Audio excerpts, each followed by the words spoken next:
Maranatha Camp of Prayer Ministry. Maombi ni maisha na maisha ni madhabahu ya maombi. Kwa namna ya pekee, Maranatha Camp of Prayer Ministry na Maombi TV tunakualika tena katika siku ya leo katika mtiririko, mfuatano na muendelezo wa kutazama Biblia sura kwa sura ili kuinua shauku, kuanzisha tabia ya kina cha maombi maishani mwetu. Leo tupo katika kitabu cha Mwanzo sura yake ya 6 aya yake ya 22. Maandiko matakatifu, Biblia takatifu inasema, ndivyo alivyofanya Nuhu sawasawa na vyote alivyomwamuru Mungu, hivyo ndivyo alivyofanya. Tuombe. Baba yetu na Mungu wetu wa mbinguni, tunakushukuru kwa upendo wako na neema yako. Tunakushukuru kwa zawadi ya uhai katika asubuhi ya leo. Tunaomba Roho wako Mtakatifu akakubali kuwa pamoja nasi, akatuongoze, akatuangazie nuru ya uso wako, akatupe sababu, jukumu na kusudi la kuruhusu tena tuishi. Katika jina la Yesu, amina. Kitabu cha Mwanzo sura ya 6 kwa kina hupatikana dhamira ya maisha ya mwaminifu aitwaye Nuhu. Hili hukumbukwa wazi ya kuwa kitabu cha Mwanzo sura ya 6 huanza kuonesha machafuko, adha na kadhia pana ya maisha ya dhambi yaliyokithiri katika maisha ya dunia. Mungu hughairi na kutamani kutimiza kina cha upendo wake ambao mara nyingi wengi hutafsirika vibaya, kumuondoa na kuangamiza uovu. Lakini hili linainua taswira pana ya neema na rehema idhihirikayo katika kitabu cha Mwanzo 6:8. Lakini Nuhu akapata neema machoni pa Mungu. Sisi Maranatha Camp of Prayer Ministry na sisi Maombi TV tunaendelea kukuambia ya kuwa tumepata neema. Na neema hiyo hutubidisha kutusogeza kuamini ya kuwa maisha ya neema ni maisha ya maombi, na maombi ni maisha, na maisha ni madhabahu ya maombi.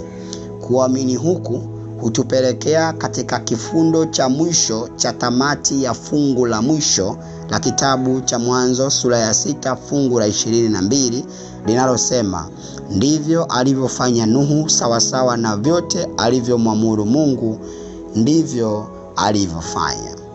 Baada ya Nuhu kupata neema machoni pa Mungu, kwa muda wako utakaposoma sura hii, Nuhu anapewa maelekezo ya kutengeneza safina ambayo kwa hiyo itasimama kama wokovu kwa wote watakaousikia wito wa sauti ya panda atakayoitoa Nuhu. Lakini Nuhu huyu yeye alipata neema. Matokeo ya kuamua kupata neema ni uamuzi wa kuishi sawasawa na yule aliyekupatia neema. Nitaomba kurudia. Matokeo ya mwenye akili ya aliyepata neema ni kuamua kuishi maisha sawasawa na yule aliyekupatia neema. Hiyo ndiyo maana Biblia inasema katika kitabu cha Mwanzo 6 fungu lake la 22, hivyo alivyofanya Nuhu sawa sawa na vyote alivyomwamuru Mungu, ndivyo alivyofanya. Wewe ufuatiliaye masomo haya ya maombi ni maisha, moja kati ya mambo ambayo ya msingi Mungu anatamani ufanye sawa sawa ni wewe kuwa karibu na yeye. Tunakuwa karibu na Mungu kwa kuzungumza naye.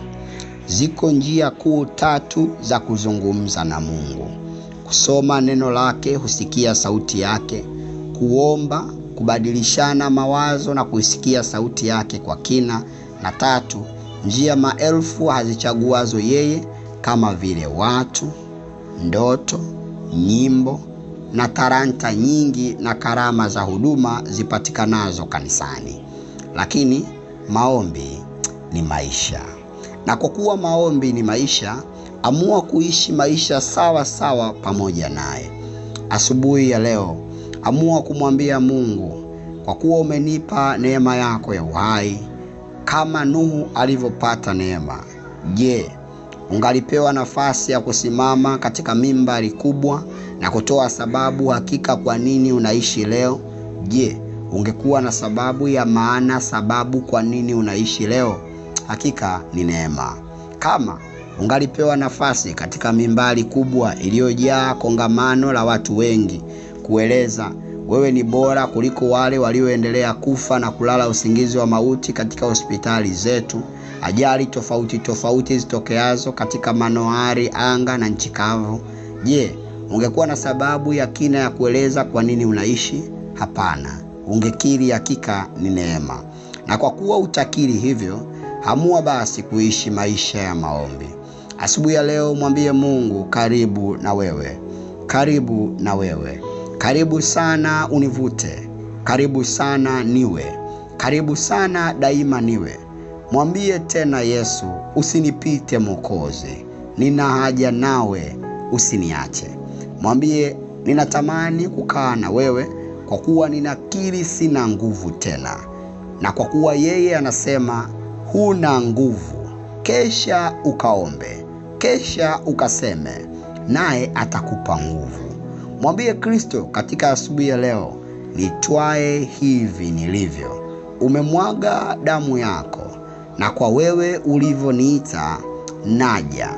Mwambie Kristo, ninakubali, ninathamini na ninaheshimu neema uliyonipatia. Katika siku ya leo, yani siku ya 6 ya mfululizo wa masomo yetu haya, kuomba ni kuthamini neema. Kwa kuto kuomba ni kudharau neema. Kwa kuomba tunaiinua neema. Kwa kuendelea kuomba tunaitukuza neema. Kwa kuto kuomba ni kuto kuona nafasi ya neema. Kwa kuwa kwa kuomba tunazungumza na mwenye neema, na kwa kuendelea kuomba tunaithamini neema. Maombi ni maisha, na kwa kuishi tunaishi maisha ya neema. Na kwa kuishi maisha ya maombi ni kukubali kuishi maisha ya neema. Na kwa kukataa kuishi maisha ya maombi ni kukataa kuishi maisha ya neema. Je, yuko mwenye mwili awezaye kuokolewa pasipo neema ya Kristo?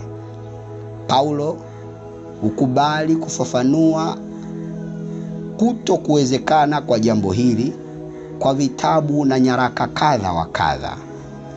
Paulo aliwiwa kuelezea kuwa jambo hilo haliwezekani kwa waraka wa Warumi, wa Galatia, na kusisitiza katika nyaraka zake zote kuwa wokovu ni kwa njia ya neema, kwa ukuu wa neema yake yule Mungu akae katika yeye.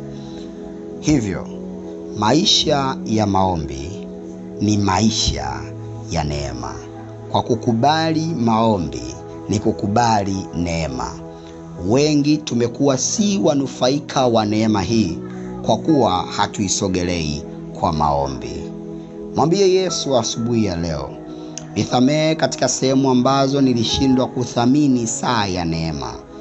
Nabii wa Mungu Ellen White anaandika katika kitabu cha Prayer, yani maombi, sura ya 1 inayosema mwaliko wa maombi, God invites us to pray. Anasema, what a privilege that Lord given us. Come to speak to me. Ni upendeleo wa kina ya jinsi gani Mungu akitualika, njoni kwangu.